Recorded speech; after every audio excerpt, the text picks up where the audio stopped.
du Sénégal. Pour cette année, ñu ngi war a servir la dette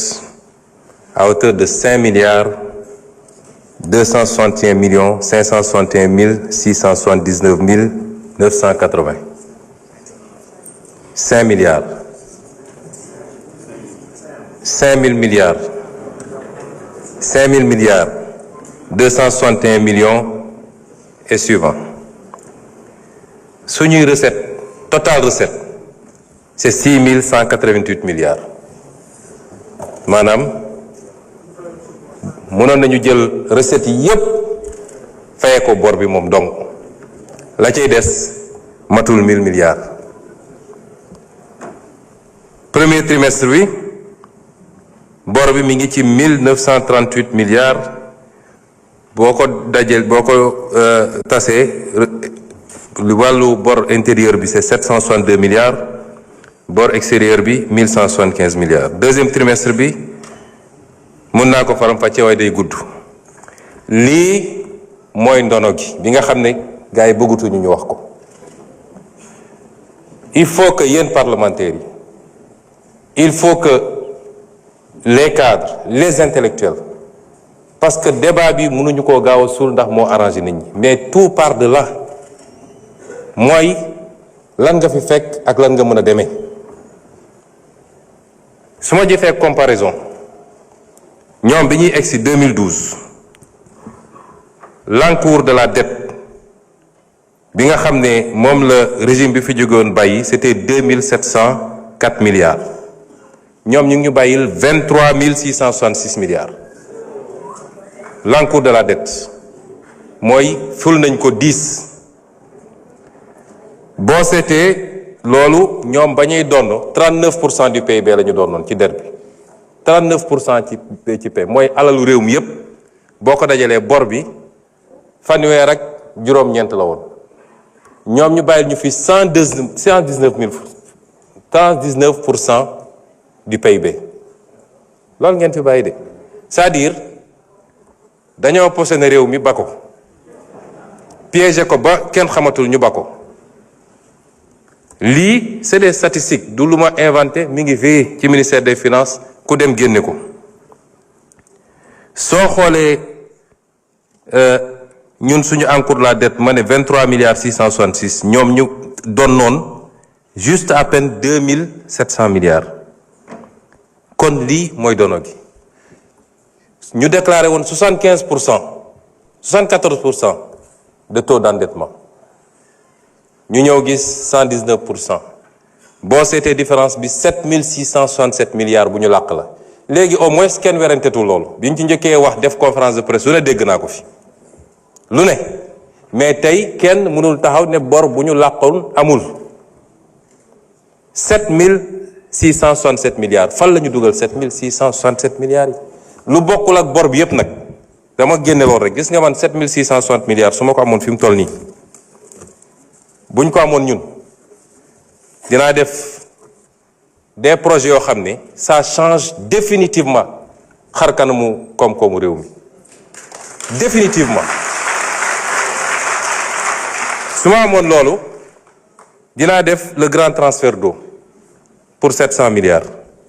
dinaa def le réseau gazier du Sénégal nga xam boo ko defoon tey gaz bi ñu jëlee ko fa mu war a jógee depuis le nord tasaare ko fépp mu fekki industrie fekki centrales yi fekki lépp loolu li muy changer ci réew mi kenn xamul nu mu toll. Immédiatement le pays devient compétitif les entreprises se délocalisent nga liggéey dinaa def les agropoles dans leur nouvelle version pas seulement ay bâtiments pour def de l'industrie mais ñu commencer ci production dinaa def les agropoles dinaa terminer l'agropole sud pour 186 milliards dinaa def l'agropole centre pour 304 milliards dinaa def sax les autres agropoles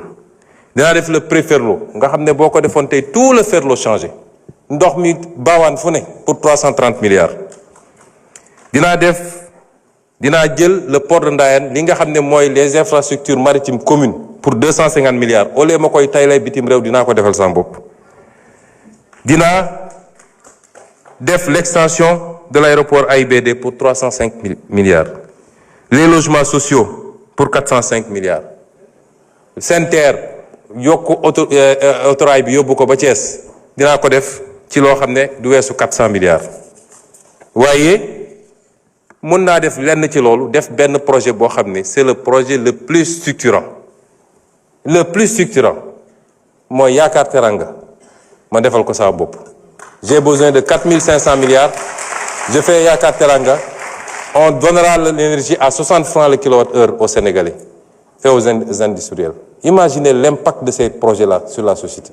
Où est-ce qu'ils ont mis l'argent? duñ ma ne Diamniadio la ñu gas tabax ay immeubles wala ci ay stade lañ ko def wala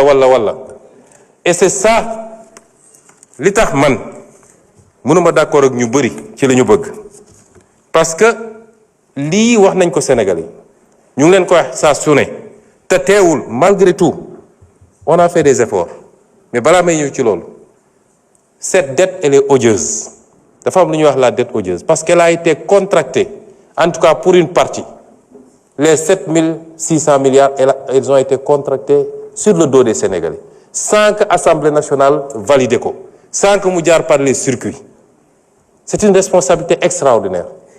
mais ñun bu ñu bëggee changer réew mi bu ñu bëggee demander aux Sénégalais ñu def ay sacrifices la question c'est pourquoi les étudiants patienteraient pourquoi les commerçants les syndicats et cetera bu dee ñun lii lépp am na ba pare ñu ko def ne fi fang dara fekku leen fi kuñ ci jàpp sax ñi ngi pexe nuñ koy génne kuñ ci jàpp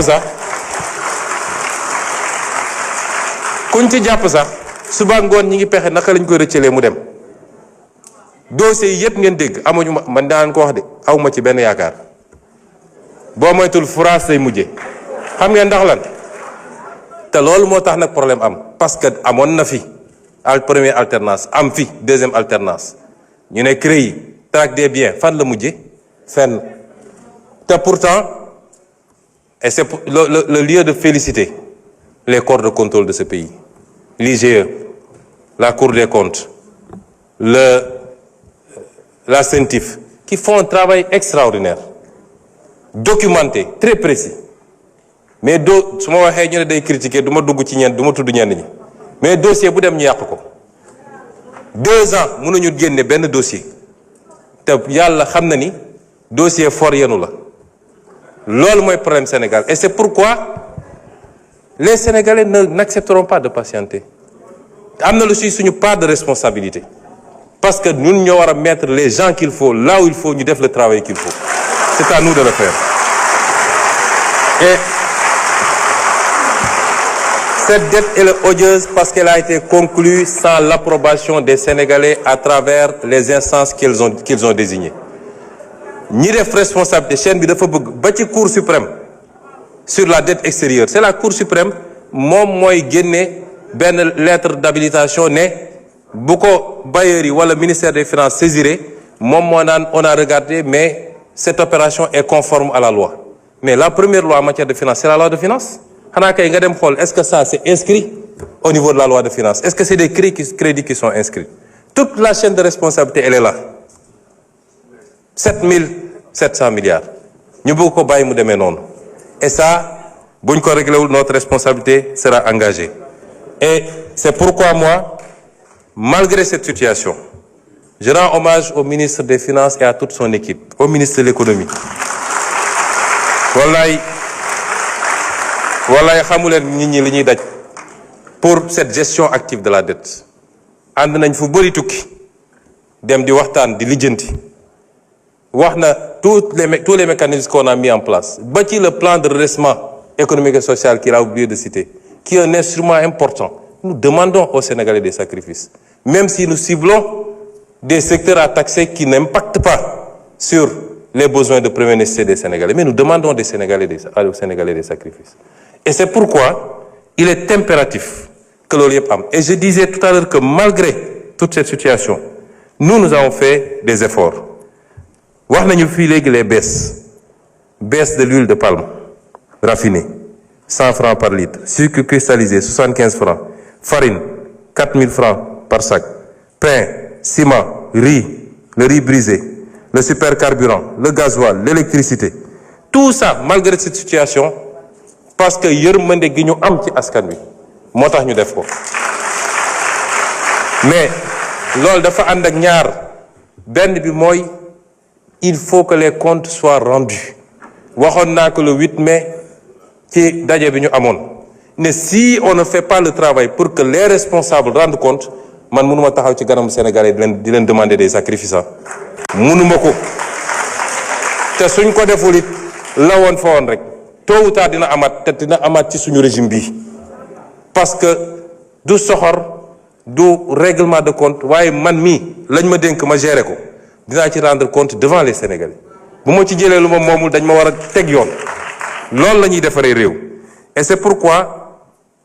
boobu mooy premier élément bi deuxième élément bi mooy Sénégalais yi xam ni richesse bu ñuy séddale moo fi amagul wax nañu léegi ay syndicats wax nañ ku nekk di réclamer lan ngay réclamer yow tu as un budget des recettes de 6 000 milliards tu payes des dettes de 5 000 milliards ñuy kurti sa gap di ko essayer nga ne yow léegi coûte que coûte tey malgré les efforts parce que bi ñu toogee léegi bëri na loo xam ne 12 ans syndicats yi nga koy daw mënuñu ko am dañoo toog rek signé ko malgré la situation du pays loo signé nag ñu ubbil la buntu bu bees